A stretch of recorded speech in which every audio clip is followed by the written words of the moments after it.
हामी कुनै पनि हालतमा छोड्नेवाला छैनौँ। सुकुम्बासी मर्न तयार छन्, सुकुम्बासीहरू बलिदान गर्न तयार छन्। हामीले पनि त्यो बलिदान गरेर आएका मान्छेहरू हौ। त्यो बलिदान गर्न सुकुम्बासीहरू तयार छन्। राज्यले हेक्का राखे हुन्छ, सजिलो ढङ्गले सुकुम्बासीहरूलाई उठाउन राज्यले सक्दैन, सक्नु पनि हुँदैन। किनभने 20औं वर्षदेखि ती बस्तीहरूमा ती सुकुम्बासीहरू बसेका छन्। तर आज व्यवस्थापन गर्ला, यो सरकारले व्यवस्थापन गर्छु भन्ने प्रतिबद्धता जाहेर गर्दै आज सरकार बनेको केही समय पछाडि यो देशका प्रधानमन्त्रीले भूमिहीन दलित, भूमिहीन सुकुम्बासी र अव्यवस्थितहरूलाई अल्टिमेटम दिँदै हिँडेको छ। ती सुकुम्बासीहरूका मुटुमा प्रहार गर्दैछ। ती विद्यार्थीहरू आज कुन स्कुलमा पढ्ने, स्कुल त उठिवास लागिसक्यो भनेर देशैभरि आतंकित र भयभीत अवस्थामा अगाडि बढेका छन्। राज्यले यसलाई रोक्नुपर्छ, राज्य आतंक बन्द गर्नुपर्छ, सुकुम्बासीहरूको व्यवस्थापन गर्नुपर्छ। यहाँ हुन सक्छ उचित ठाउँमा बसेका छन् भने तिनीहरूलाई पूर्ता दिनुपर्छ राज्यले।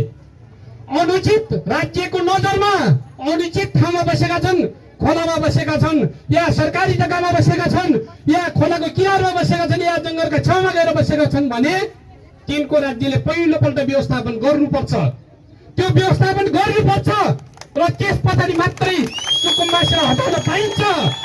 होइन भने राज्यले दिएको जुन अल्टिमेटम दिएको छ त्यो अल्टिमेटममा जीसीबी लिएर जानु भनेको जनतालाई मार्न खोज्नु हो, सजिलो छैन। यी साना भाइ बहिनीहरू यहाँ तपाईँहरूले देखिराख्नु भएको छ, तपाईँहरूले याद गरिदिनुहोस्। तर तिनी भाइ बहिनीहरू पनि सायद जीवनमा सबै कुराहरू उठ्पास लाग्छ भने जाने कहाँ, बर्खा लाग्दैछ, तर जाने कहाँ, बस्ने कहाँ, त्यो भन्दा मान्छेले बलिदान गर्न तयार हुन्छ। खबरदार कुनै पनि हालतमा सुकुम्बासीहरूलाई उठिँदै बस्न पाइँदैन।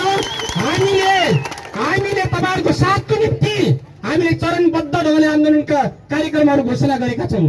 अखिल नेपाल सुकुम्बासी सङ्घको तर्फबाट हाम्रो केन्द्रीय समितिको बैठकबाट हामीले सुकुम्बासीका हक र अधिकारको निम्ति हामीले चरणबद्ध कार्यक्रमहरू घोषणा गरेका छौँ।